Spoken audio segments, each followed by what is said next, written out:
Welcome to Sex Ed with DB. I'm your host, DB. Let's get into it.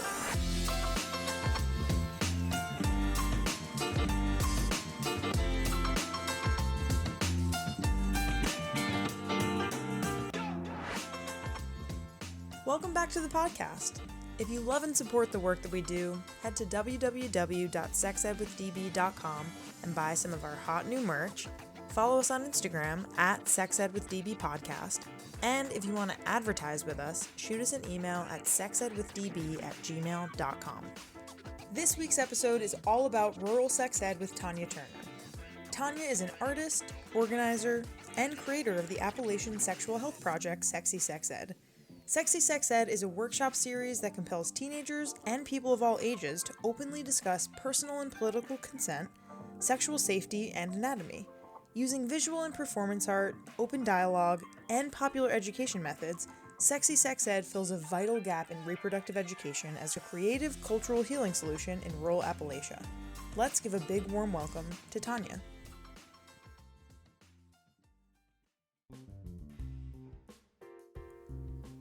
This season, we've teamed up with a pleasure-positive and joyful brand called Smile Makers. Smile Makers' mission is to normalize the perception of female sexuality. They do this by creating elegant vibrators and lubricants and bringing them into our favorite shops. To create their products, they stay up to date with the latest research on female sexuality, but they also work with sexologists to gather pleasure tips that they can share with their community on their blog and on their Instagram at Smile Makers Collection.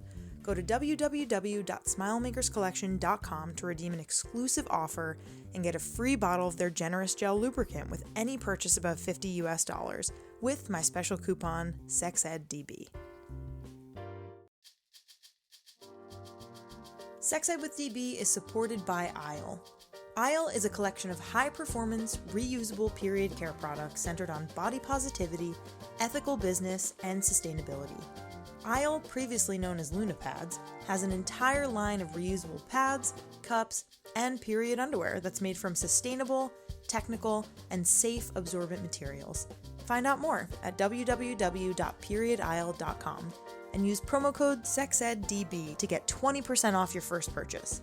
Follow them on Instagram at periodisle. Sex Ed with DB is supported by Clone-A-Willy. Clone-A-Willy has been all about dick since '96, and all kits are hand-assembled in Portland, Oregon.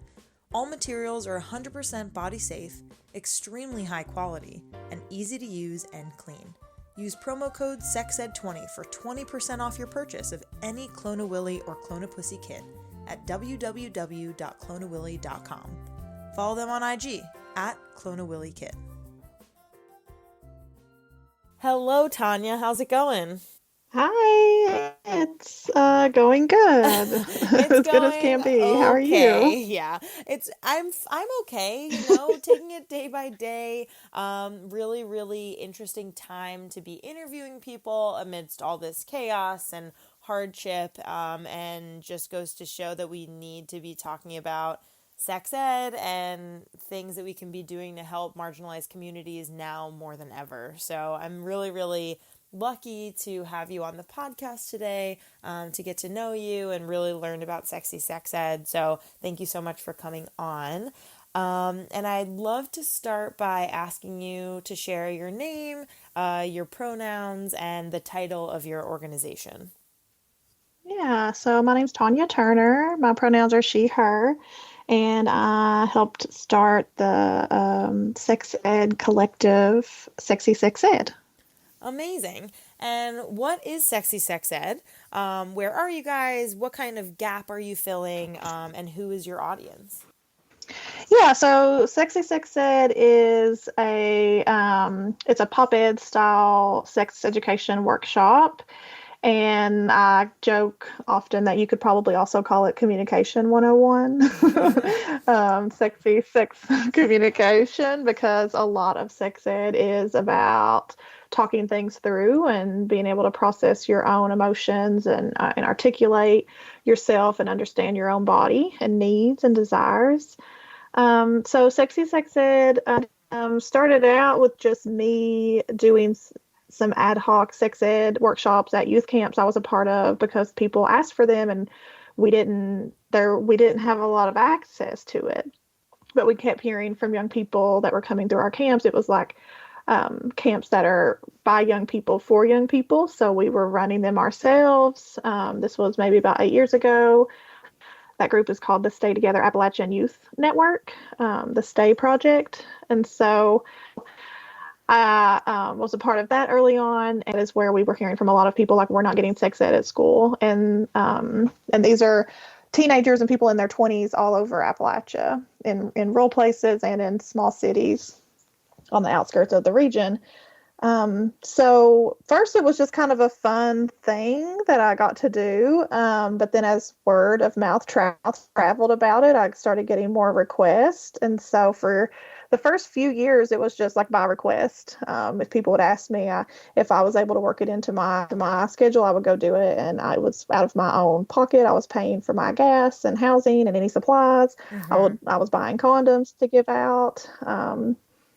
And then in 2016, the end of the year, the political landscape seemed to feel like a little bit of an earthquake. And Mm-hmm. I Big felt shift like, there.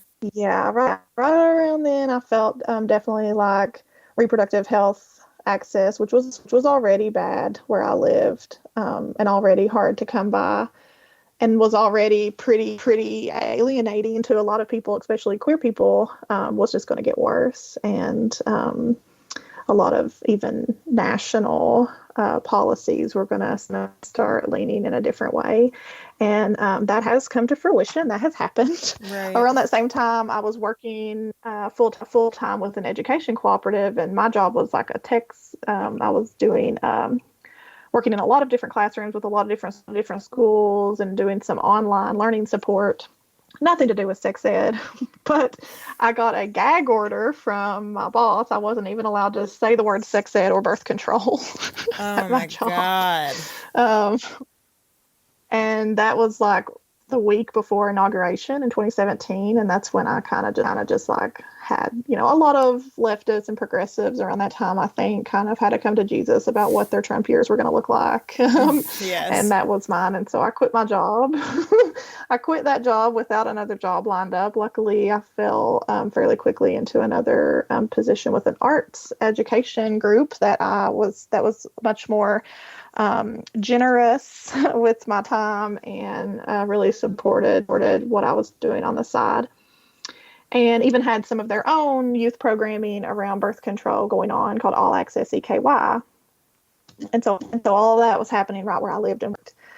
So thought that was kind of a perfect opportunity to start really amping up sexy sex ed. And around that time, 2017, is when I started dry calling youth drop-in centers and youth camps, churches, youth groups of all kinds, anywhere that kind of young people were gathering. I would like call and say, "Hey, I have this little sex ed workshop that's 2 to 3 hours. I'd love to come if you all would have me."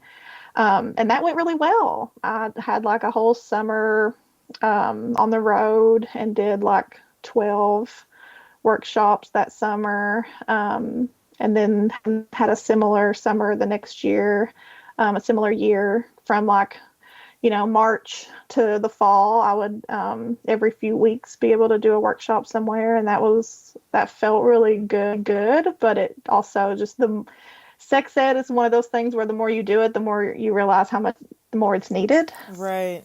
And it feels like it almost feels like it's never enough.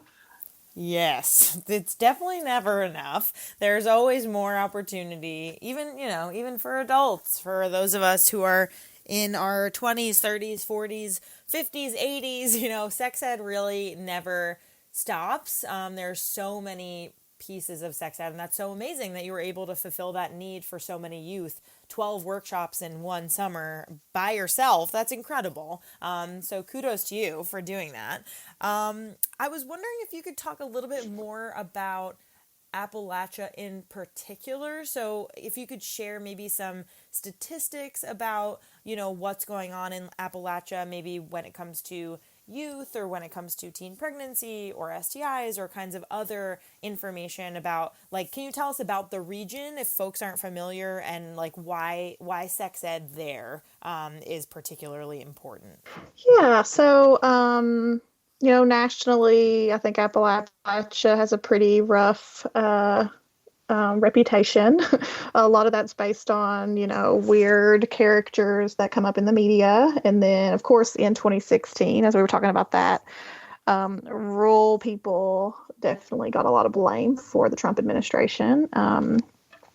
And yeah, but I think Appalachia is a really beautiful place with a rich history and culture of music and food and community. I live in a very small town in eastern Kentucky, southeast Kentucky. But it has a great music scene and a really flourishing art and kind of food network going on. We have a really great farmers market. There's a lot of people here grow their own food, and we we have this we have a moonshine distillery, the state's Oh. first, and they're trying to loop it in, to the bourbon trail. Kentucky is very known for our bourbon and horses. But out here, there's less of that. Uh-huh.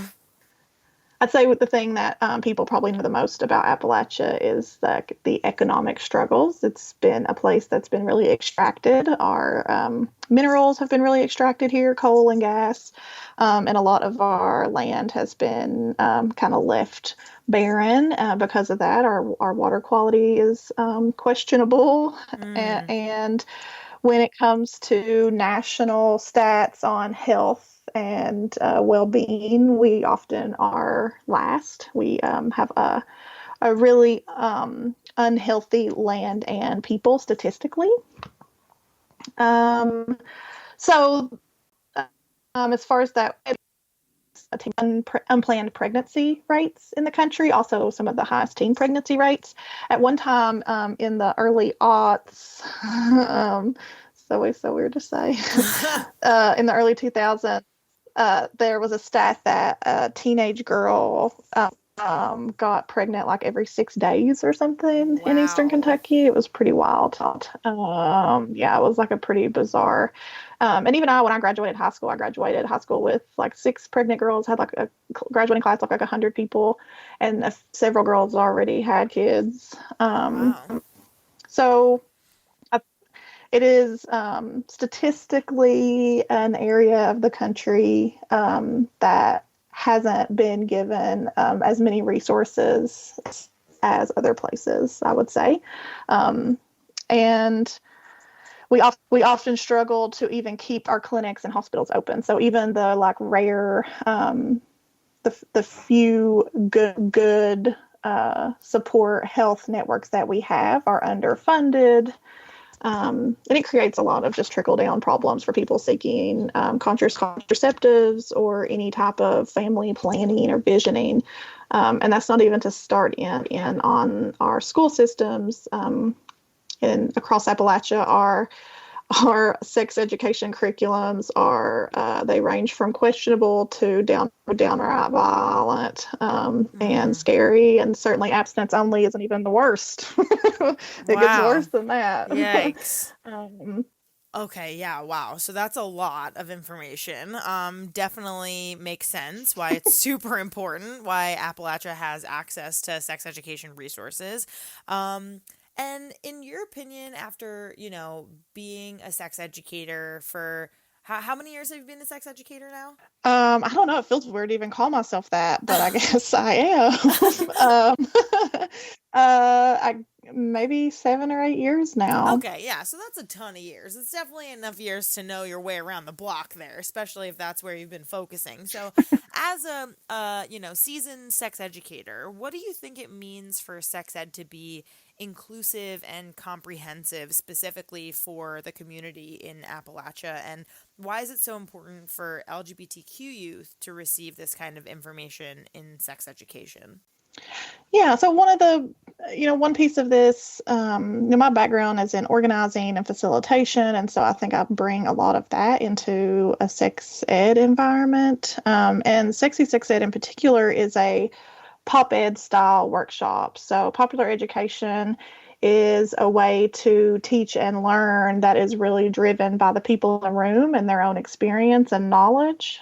So that it was, developed in Latin America to organize poor people, and I think it lends itself very well to populations on the margins, poor folks, queer folks, folks of color. And I learned this style of teaching and learning at the Highlander Center in East Tennessee, which is a national and certainly a Southern kind of anchor organization for movement work here in Appalachia. So one thing that I'll say is that, some of the narrative that I talked about Appalachia, of what people think Appalachia is, often doesn't include queerness, right? Mm-hmm. When people hear the word Appalachia, they don't immediately think about queerness. And so I think especially queer youth, feel invisible a lot of times in their community, wherever they live. But here in Appalachia and in rural places, I think it's sometimes tenfold, because they're so erased from the national narrative about what Appalachia is, even the narrative here about who we are. And they rarely see them, they never, as a queer femme from Appalachia, I've never seen myself depicted in the media. You know what I mean? Like, I've Mm-hmm. never seen myself. And even as media gets more diverse, like characters of country and rural people, certainly rural queer people, it's just not making it into mainstream media still. So I think there's a lot of like invisibility problems that lead to, as we know, lead to high rates of suicide and low mental health. So I think there's that whole piece of it. Mm-hmm. But then also it's that the sex ed that is offered in our school systems is so hetero, and so often driven by religious leaders, and led Right. by political parties that at least like to show off the ruse that they are religious and Mm-hmm. hide behind that. So it's not only it doesn't only make queerness invisible, but it crucified it. It just like talks about queerness as sin, and it just makes it seem evil, right? So it's not only it doesn't only push people away, but it makes them feel like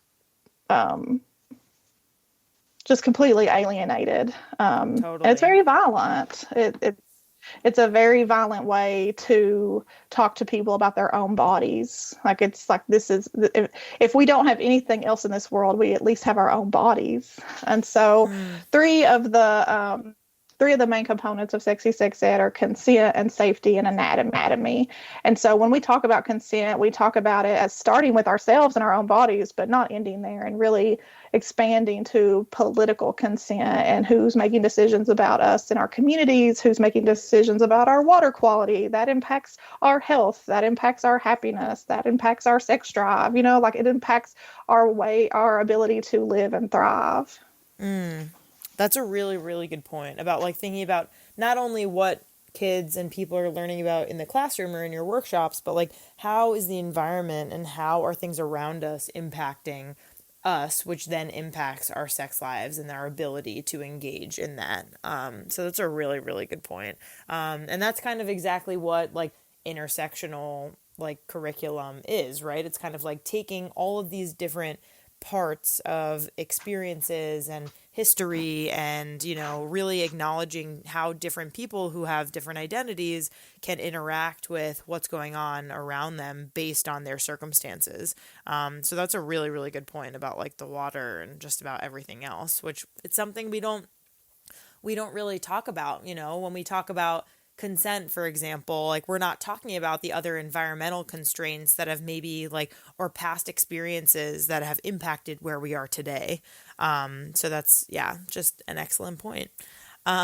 So can you talk a little bit about like, so Appalachia is like a mostly rural community, or like what's the makeup of like the area of Appalachia?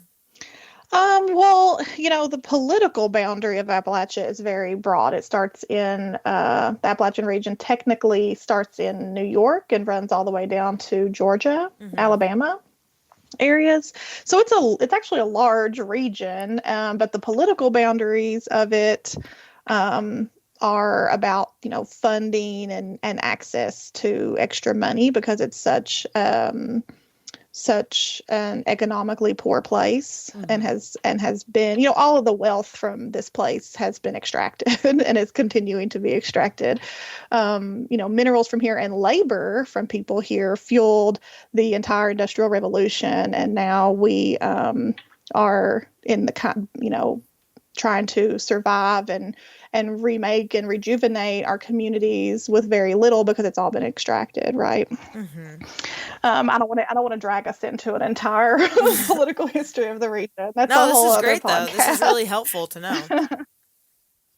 Yeah, but so that anytime people who live in extracted places, um, that has an impact on our bodies and on our health for sure. Can you remind me your original question? Yes, I was just asking, like, in terms Sorry. of the makeup of like Appalachia, or at least like where Oh, you right. live in Yeah. Kentucky. Like, I guess I'm curious if you could just talk about like how sex ed for rural communities like would be maybe different, or like what does your sexy sex ed curriculum for rural communities that you teach, how is that different, or like what exists in that maybe urban communities wouldn't have, or suburban communities? Yeah. Okay. So, yeah. So, a lot of Appalachian people, whether they identify that way or not, do live in rural places. Much of this part of the country is rural, but there are small cities. And I'd say our biggest cities is like, Pittsburgh would be technically considered in Appalachia, Mm-hmm. and some like, big cities like Birmingham. Um, I think that is a part. Yeah, that would make sense. I could fact check it. I'll Google it. Yeah, Make it's double check. fine. Definitely Pittsburgh. We joke that Pittsburgh is the Paris of Appalachia. That's hilarious. Yeah, maybe that's just a joke I make. I don't know. Maybe That's people very would not funny. buy that, but it is a lot of folks living in rural places. But there are definitely cities and towns, and a lot of rural people end up either going off to school, like going to college in a bigger city outside the region. Mm-hmm. Like here where I live, a lot of people go to state schools in Lexington and Richmond, like Eastern Kentucky University and the University of Kentucky. Those are in bigger cities. Mm-hmm. Um, so there's a lot of migration. So it's not just for learning, but also there are people who drive 2 hours a day to work in cities that live in rural Wow. places. It's just like a whole other. I kind of think in urban places that some people end up in traffic for that long, but Definitely. uh, yeah, but this is like driving, 200, 150 miles for work, like your work commute being 150 miles. It's just Wow. crazy. Um, so yeah, a lot of the places where we do sexy sex ed are rural, and even when we're in cities, we often have rural people there in the learning space. But so I did like last fall. A journalist did a story about sexy sex ed and found all these stats about sex education that I didn't even know. And apparently, in the U.S. right now, most cities' access to sex education has increased over the past 10 years, and it's been cut almost in half in rural places. Wow. Okay. Yeah, and that's all over the country. So that's not just specific to Appalachia, but because so much of this place is rural, I would hate to see the stats on Appalachia exactly. I Mm-hmm. don't know if that research even exists. I don't know of it in particular, but um, it's pretty bleak. In the state of Kentucky, our state legislature doesn't require any sex education. The school districts can decide on their own, which you'd think would leave it up for it being so open that they could really be really creative. But because of funding restrictions and also a lot of other just political realities. It often doesn't happen, or it's abstinence only, or it's even more violent than that. It's just like, I hear crazy stories. When we have enough time in our workshops, we'll do a go around and ask people what their sex ed stories are, like what kind of sex ed have you had, and they never disappoint. They are always wild and crazy and take us on a whirlwind. And so it's often very funny, and so it's a good way to open up the workshop to hear these just like really bizarre sex ed stories. Yeah, But it also, could you share a few without naming obviously any names or anything, but yeah. any sort of stories you want to share with our listeners right now? Sure, yeah, I've heard this multiple times that there have been activities like everyone gets a little cup of water and everyone's water is a different color and you have to go around and mix your water color with three different people, and there's no real, context for this given, and then the teacher's like, "Okay, if your water is this color, then you have an STD." Mm-hmm. It's just like Yep. banana shit, right? Right. Or just giving out information that's like, if you have sex before marriage you will get AIDS and it will Oh, likely well, kill you. that's not true at all. Really, oh yeah, just really bizarre, bananas, crazy, violent lies. Like, it's one thing to withhold information from people that can save their lives or make them healthier or Mm-hmm. happier, but it's quite another to feed them very violent lies that will end up really harming them. And in a lot of cases, that's what I'm hearing, and that's what makes this so scary and makes it feel like sexy sex ed has so much work to do, right? Right. And in that sense, like obviously it's horrible for, like you said, for people to withhold information that's like potentially life-saving, and yet that option is probably better than like Yeah. having to have people unlearn all of the really awful, untrue, medically inaccurate, shaming, stigmatizing information that they're being given, because it takes so much time and therapy and a lot of positive like mentors and people in your life that have to come about, and not everyone gets that, not everyone gets that access, so Yeah. that's awful. Yeah, Yeah. I mean, there's even, some of the most heinous stories are about conversion therapy. Young people under 18, kids being forced into conversion therapy when Mm-hmm. they've tried to come out as queer because that's still legal in most of our states. Yeah, we have an interview. We have an episode this season on the Trevor Project, and we have someone on named Sam who shared their story about conversion therapy and just how, all of the awful things that come from it, and just the statistics about how many young people are, being forced into these conversion therapy programs that are extremely harmful for them and have obviously zero scientific basis and only cause more, likelihood of LGBTQ youth like wanting to or attempting to commit suicide. Like that's clearly the outcome that comes from these harmful therapies, and yeah, which isn't even therapy, that's, it's like harmful to even call it therapy because that's not what it is. Yeah. But anyway, we digress. So can you kind of walk through maybe like one of your most popular workshops and kind of like what kinds of activities you do, who the age group is for, like what your kind of like deliverables or like goals are for that workshop? Yeah, so the main workshop that we do right now is 2 to 3 hours long, and we say that it's for all ages and all bodies, because we really have had a pretty wide range of people in the room, and it's went pretty well, even to have teenagers mixed in with people in their even up to their 30s and 40s. Mm-hmm. I think it's best with it's like older teenagers and people in their 20s. That's kind of the best age group because they are going through similar things and have a lot of information to share with one another. But even with a wider range of ages, it still has went really well, surprisingly well. But because, just like you said, we should never stop learning and trying to seek out knowledge, certainly about our bodies and desires, and our bodies and desires are changing all the time. Mm-hmm. So even people in their 40s who have like come into the workshop as an ally, like they've brought teenagers to the workshop, have come to me and said, now, they wanted to come to this, so we're letting them, but if it gets too weird, we're going to have to leave. I'm like, oh, yeah, that's fine. Whatever. You can leave anytime, but I think it'll be fine. Mm-hmm. And then at the end of the workshop, they'll come up to me and be like, I actually learned so much myself. Thank you so much. Oh, good. Yeah, so and it's because I think really the reason for this is the popular education style where as a facilitator, as an educator, we have a team. Sexy Sex Ed now has a team of about a dozen educators in Oh, 5 states. wow. Yeah, so we had a training for trainers last year and have this incredible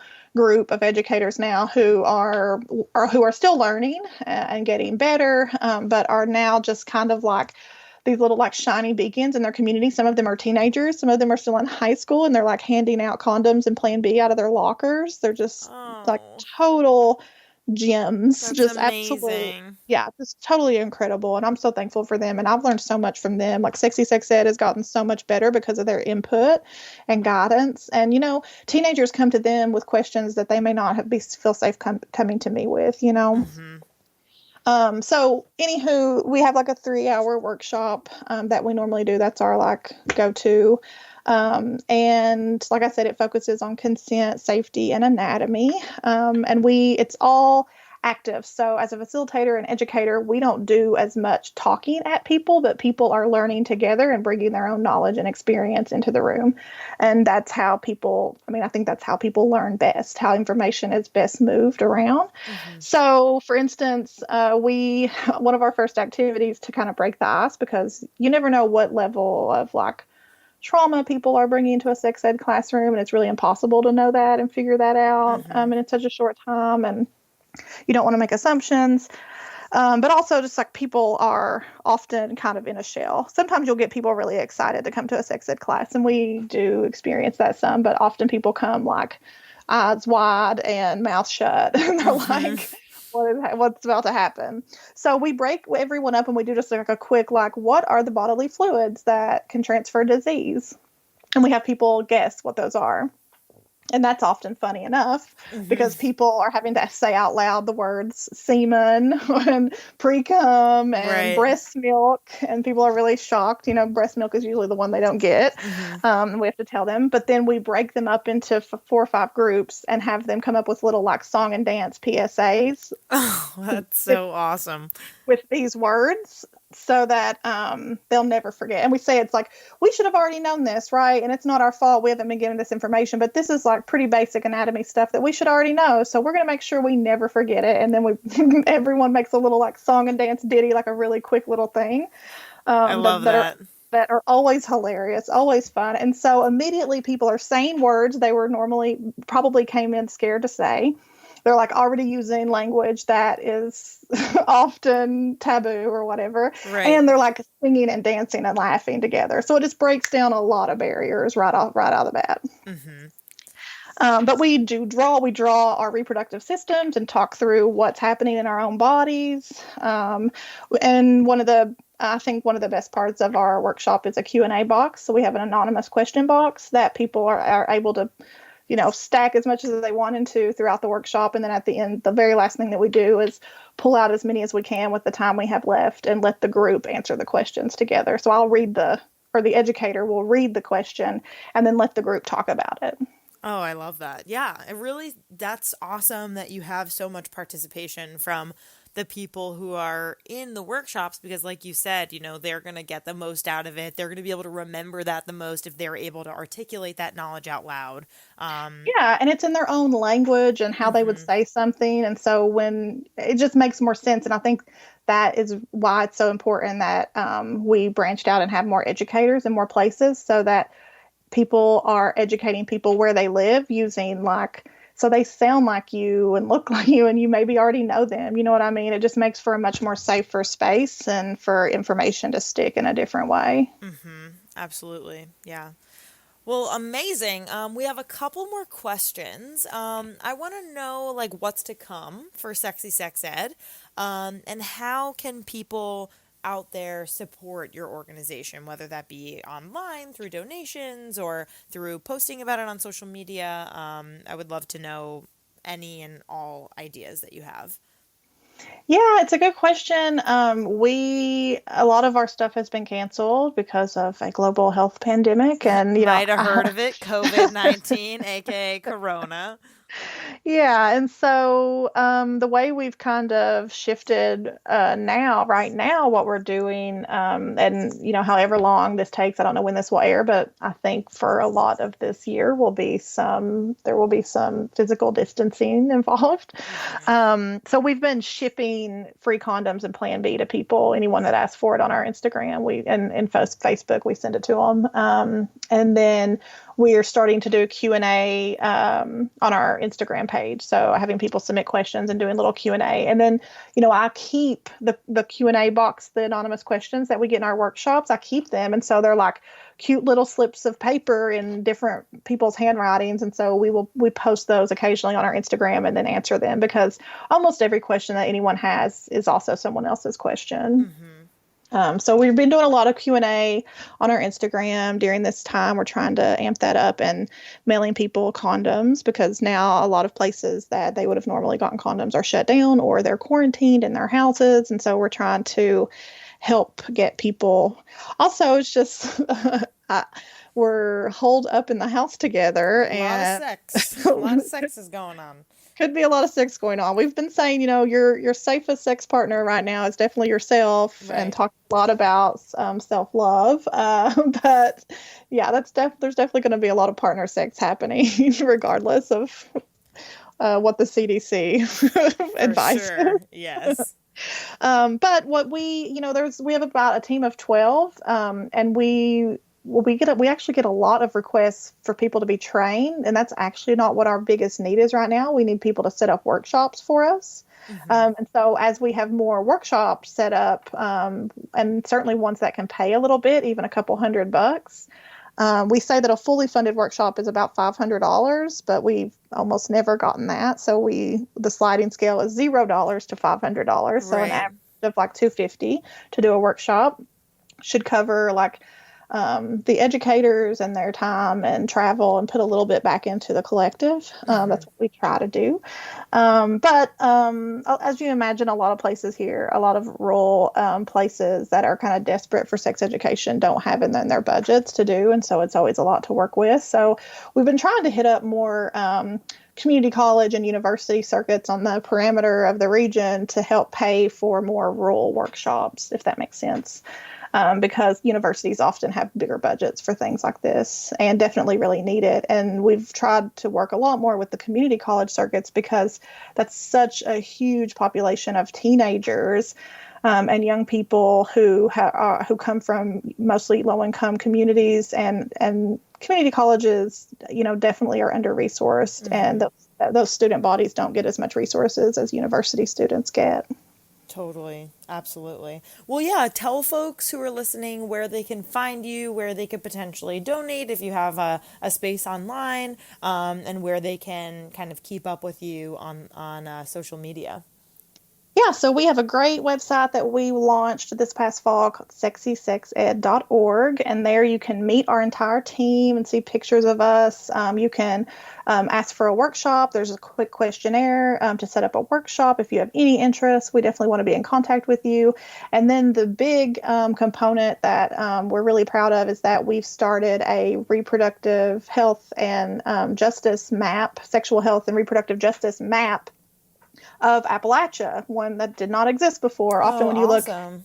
Often when you look at like national maps of this type of work, Appalachia is not even on it. It's just like a blank Uh-huh. spot on national maps. And so we've tried to really zoom in on Appalachia and map. We've mapped over 100 organizations that are offering progressive, like queer friendly sexual health.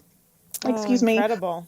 or other types of sexual and reproductive health work, or kind of groups in the parameter Washington, D.C., Pittsburgh area that are supporting rural places. So definitely check out that map, and you can add to it. That's the best thing about it, is it's a growing resource that, again, popular ed, we all know more than we think we know, because we can bring in a lot of resources, right? Because we can share them. And so adding to that map is something we welcome people to do. It's a quick and easy way to do it there on our website. And then you can also find our Facebook and our Instagram on the website. So on our Instagram, where we're kind of most active, we're sexy.sexed. Amazing. Thank you so much for being on the podcast. We are so lucky to have you, and really, really can't wait for you to be up and running again with your events and with your workshops. And I guess if there's like one thing that you could leave our listeners with when it comes to what you've learned by doing Sexy Sex Ed, what would that be? Oh gosh, just probably that, we are our best hope, right? There's no one coming to change things for us. Like, we have to change what we have control over. And if anything, there's a lot of people making things worse for us right now. And so I think that, each other is what we have, and not letting, I think sex ed work is limited because it seems scary. Like, things have come out of my mouth that are wrong, and I survived, and everyone around me lived too, and it was fine. We can be learning all the time, even if we trip up here and there. And I don't have all the answers, and I'm happy to say, like, we'll figure that out together. I don't know that off the top of my head. And so not letting perfect stand in the way of the good, I think, is really important, and being able to, I think in our last training for trainers, one of the educators said it really beautifully, that we have to be willing to learn in public. And so sometimes that means learning in community it's not going to be perfect, and we're going to trip up, and we're learning all the time and getting better. We're good and getting better. And so I think welcoming yourself into a fold of organizing wherever you are, and seeing your liberation tied up with the people around you is really important in this time, and certainly in sex ed work. Are you stuck with roommates during quarantine? Or maybe your walls are a bit too thin?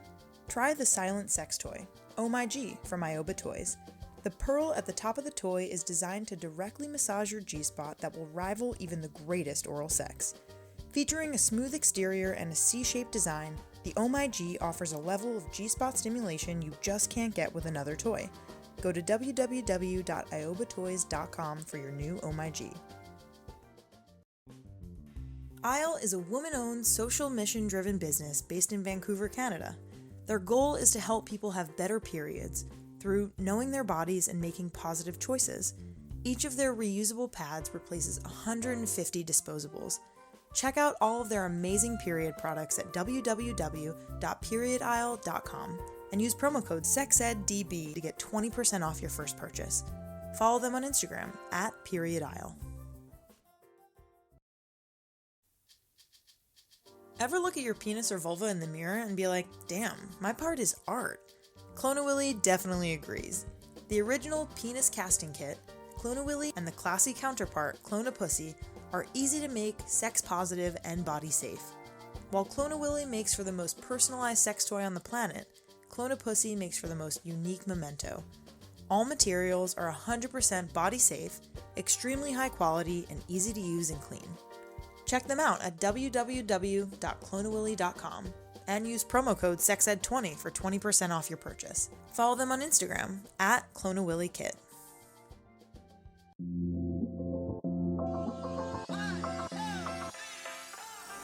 Our creator, co-producer, sound engineer, and host is me, Danielle Bezalel, aka DB. Our co-producer and communications lead is Cathren Cohen. Our main logo and banner graphic were created by Andrea Forgacs. Our social media intern is Leslie Lopez. Our music theme is by Hook Sounds. Our ad music is by my stepdad, Bill Gant. Thank you so much to our featured guests, partners, and our listeners. If you're interested in advertising with us, email us at sexedwithdb@gmail.com. For more sex ed content, follow us on Insta @sexedwithdbpodcast. Tune in next time.